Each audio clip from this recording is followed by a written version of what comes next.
I'm Ellen. Welcome. I do the 9,000 bit of what Dan's 16,000 was talking about. And when I say I don't mean myself at all. In fact, I'm new to the role sort of again. I was in college recruiting in the late 90s, early till 2001. And I have the pleasure to come back and work with Dan in this incredible team he built. And when I was asked to come up and talk a little bit about things, I said to Dan, what are some of the big issues? He said, why don't you talk about candidate experience? That's something everybody understands and deals with. Well, coming back to a management role around candidate experience, I found that enough had changed that I really had to go through some thinking processes, and I thought I would share them with you, see if this resonated with you at all, and if you agree, disagree. We only have 20 minutes, so you can send me an email later. I will tell you that because I'm new to the role, I had made a commitment for this afternoon in DC before I heard of the conference. So I am going to leave. You can reach me through the contact information or Dan. So I'm really not running away from the booing. Feel free to heckle. I think we asked for heckle. Okay, so the clicking, that didn't work. Let's try that.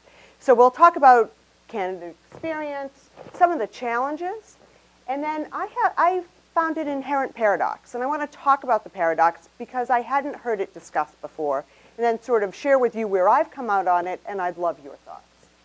So what's sort of changed? What's going on? And you know all this. It's a 24/7 environment. They want to be in touch with you whenever they want to be in touch with you. You have to think about all those things. Early identifications happen. When I went through recruiting years ago, it was sort of April of senior year, you hit yourself in the head or you got some nasty call from your parents, which you had to go down the hall to get to the phone to get the call from your parents and said, so what about this job thing? Now we're presenting to high school students. We're talking to students starting in freshman year sometimes, certainly in sophomore year, which can make for a 4 or 5 year relationship. So when you're talking about managing a campus recruitment function, you have to staff we always do sort of ratios, head count, how many people do you recruit? Well, a ratio 4 years ago was maybe 2 years of relationship with those people. Now it's 4 years, and how do you account for that? There's the whole concept of moving from transactional. If you think about this in April, what happens is you come down, you have a pre-night, you let them know about your brand, maybe you saw them once before, you have the interview, have an in-house, you're done. If it's 4 years, it's a very different kind of experience. And the skills you need versus the one-on-one recruiting and long-term relationship, very different skills for your team. There's also this issue about social media, and I shouldn't say issue, it's the opportunities. You can tell them a little on the old side. With keeping on track of, or in front of Facebook, Twitter, what's their latest, Instagram, is it appropriate to take pictures and in what way to show your brand and not be, there's a lot to be thinking about. The talent you need to bring in to your team to make that part of the candidate experience and make it exceptional is very difficult. The candidates want everything on their phone and easy. They want this relationship and love, but if they could apply on the phone, if you can send them an email with the whole offer acceptance, if you can negotiate, they'd be very happy. Then they could do it 3 in the morning when they're ready, and you could answer at 3:05, which is, they assume that's what you're doing. But that adds a whole nother dimension to how do you create this candidate experience, not to mention the costs involved, because not all of this technology exists or exists well, or in every country with every phone system, et cetera, et cetera. Then there's this thing of, we want to have a great candidate experience, but they have all this, call it noise in their life. They're having these internships, sometimes 3 internships. Do you want to be the first internship? Do you have to do all 3? Does it need to be progressive? Is that really a staff role? Or do you come in just for the last internship? How do you manage that? Then there's the international. Everybody's going abroad. 2 weeks, 4 weeks, a semester. How do you fit that with the whole internship thing into your multi-year relationship experience? And when they go abroad, have they forgotten about you? Or do you need to connect them and be recruiting with some partner in another part of the world who is your company? Just add some more There's all the co-curricular learning experiences. Every business student I talk to is doing something, and it's fabulous. In social enterprise, they're volunteering here, creating things there, doing case competitions. It's a bad word in our firm. We don't love case competitions, but they're doing tons of them. And you want to be heard in front of that. Of course, there's also this little thing called their social life, their Greek life. You have a candidate who will say, I'd love to talk to you, but really we have a house meeting that night, so I just can't make it. So how do you work that in? And of course, there's this thing that I always forget about called their courses. So you have the faculty, because my other hat is university relations, who are like, stop talking to them. They need to learn something. They don't know anything yet. So it creates some pretty interesting dynamics. But so what they want, at least what I'm taking from all of this, is they want these long, deep, real relationships. They want to know you. They want an ease of interaction, 24/7 on the phone. However they want to do it, you need to sort of flex and get yourself there. They want you to be able to engage them and inform them. What are you about? And why? Because again, if you're talking to them freshman year, sophomore year, they may not have taken any classes and anything to do with your business. So you need to help what I call it a pretty uninformed young consumer become more informed. They want to see the possibilities. If I come, I've noticed that when I talk to the sophomore interns, their questions are all around growth. Which group is going to grow faster? What's the track to leadership? How am I going to, they want to see the possibilities. Where's the greatest? And then they'll go, and then they're going to look for their opportunities. So if I go in this area, which has a 5% growth, faster growth than this other area, can I also travel, intern in 9 different cities, but only 3 days a week because I really want to be with my boyfriend? You have a lot of complexities. So if you find that you can meet all of those needs, is it enough? From a management perspective, if I just figure out how to deal with those things, will we get every candidate we want? I have found not really. Because in fact, our organizations are increasingly complex. So you're bringing them in, you have multiple areas recruiting, and they're business students, so how different can they be? Some will have different majors, and you may have your IT engineering people as opposed to business, but you're going to find a lot of an undergraduate experience is largely the same educational experience. You have your 2 years of liberal arts courses, so it's the same. So you end up competing a little bit because your candidates aren't that differentiated, especially freshman, sophomore year. They can't be. And then you have this lead time to hire versus lead time to staff. So if you're talking about this multi-year relationship that you're going to have, your company gets a huge new client, and all of a sudden they want 100 more people. Well, if you knew that, you would have talked to more people or been nicer sophomore year, ordered more pizza for that welcome thing.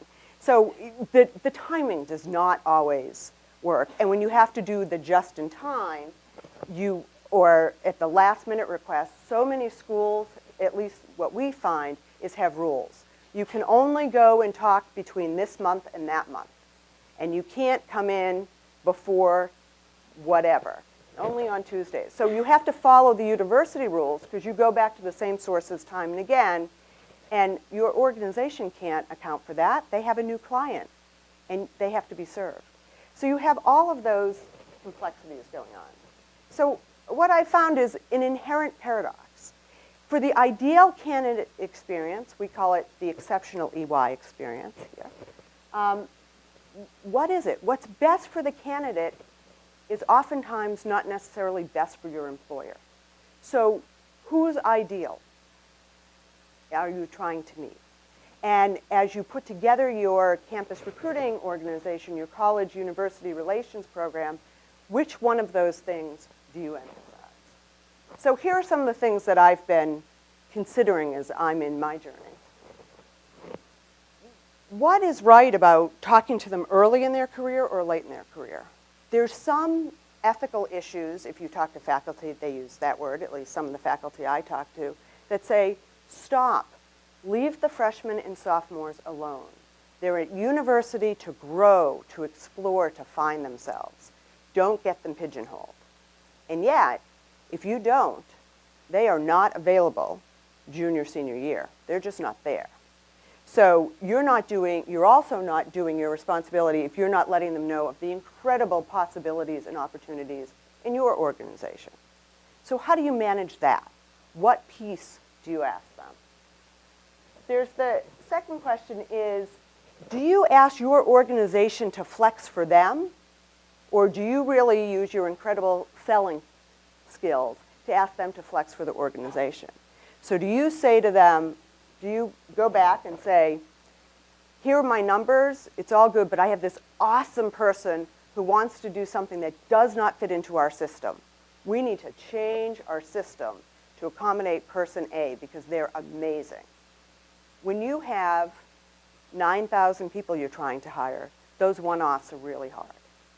They're just really hard because everybody hears about everything. No such thing as exceptions. And then if not, is it, on the other hand, when you find this incredible student, do you say, oh, I know you think you want to do banking, but really what you want to do is this, because that's really where I need you. What is the right thing to do? So do you represent the candidate, these freshmen, these sophomores, these juniors, who you've known for a number of years, you've helped them grow up, and when you start to recruit them and you know them, when they do, they break up with their significant other or they're trying to figure out which intern, you're helping them make life decisions during those critical years. So are they your people or is your employer your people? And then how much and in what situations do you look at them as the uninformed consumer and inform them, when do you say to them, hey, this is really the wrong thing for you? Go over there. So just things to consider. So here's where I came to. I think it's really critical to provide the best candidate experience and to understand what that means for you and for your organization. I think it's something you need to talk to your team about and your bosses about. Ask Dan. I raise it a lot. I think it's also for you as a professional to figure out what you need to do, to be clear to yourself. Because at the end of the day, if you have integrity and you have found a way to do what you think you need to do for the candidates and you have an organization that supports that, that personal integrity will come across to the candidate and you'll win every time. Thoughts? Thank you. Do we have 2 for thoughts? We've got a few minutes. 3? Yeah. Any thoughts? Crazy? Do you think about this stuff? Yes. One sec, Bill. We want to make sure we use a handheld. It's one of the things I'm quite interested in there, and there was 2 things. I love the way that you're thinking in the direction you're going in. The 2 things that have really stood out for me globally, looking around globally, one is is who the relationship should be with and what the role of the recruiting team should be with. So I'd be interested in what you think that is. From my point of view, the last people students want to talk to is recruiters. They actually want to talk to last year's intake. So how do you enable that within EY? And what do recruiters actually do? Okay, that's a hard, but here we go. So overall, what we do is we assign a partner, we're a partnership, to every important campus.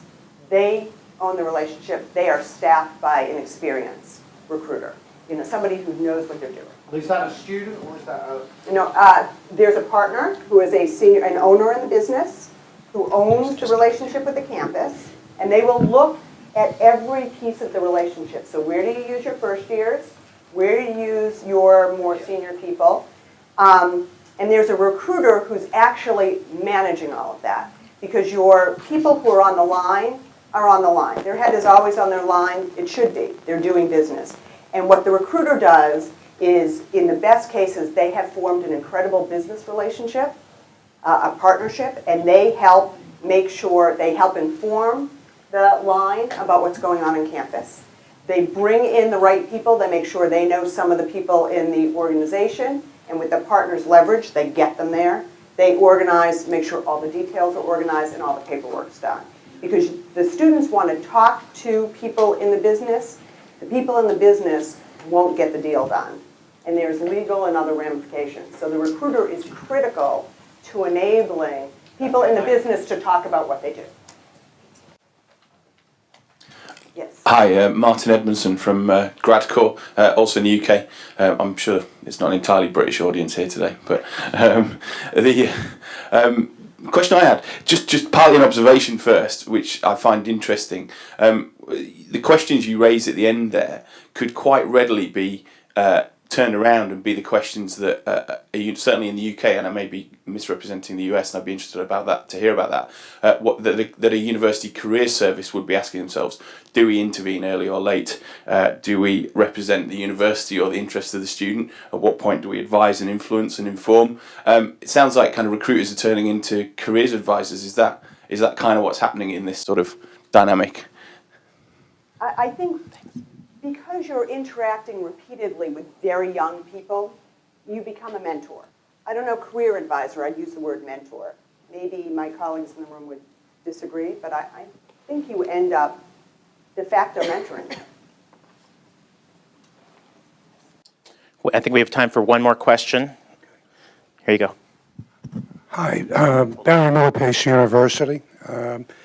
Just in terms of your conversation there, the bottom line in our school is placement. And so you ask who you're serving. And that's how the score is kept. So it is a dilemma, from the perspective of placements and career advising. And there's a tension between both of those elements in career services. I hope we can talk about that today. I think that makes sense. What I would say, because dilemma sounds, and clearly I raised it, but my experience is if you're working in a place, and I worked in universities before I came here, if you're working at a place where your values are the same, the dilemma part does go away. There are technical issues, but if you do what you believe is the right thing, and you're in line with your organization, it does tend to work out, and it tends to be the right thing for the candidate as well. I'm sort of a karmic believer, but I have found that to be true. If I believe in something strongly, my organization has always backed me up. Thank you very much, Ellen. That was great. If let's all keep our fingers crossed for her that her travel the rest of the day goes as well as her presentation just did, safe travels to DC. Thank you for. Thank you, and it's conference in the morning, unconference in the afternoon. We'll put it into a blender and we'll see how it all comes out.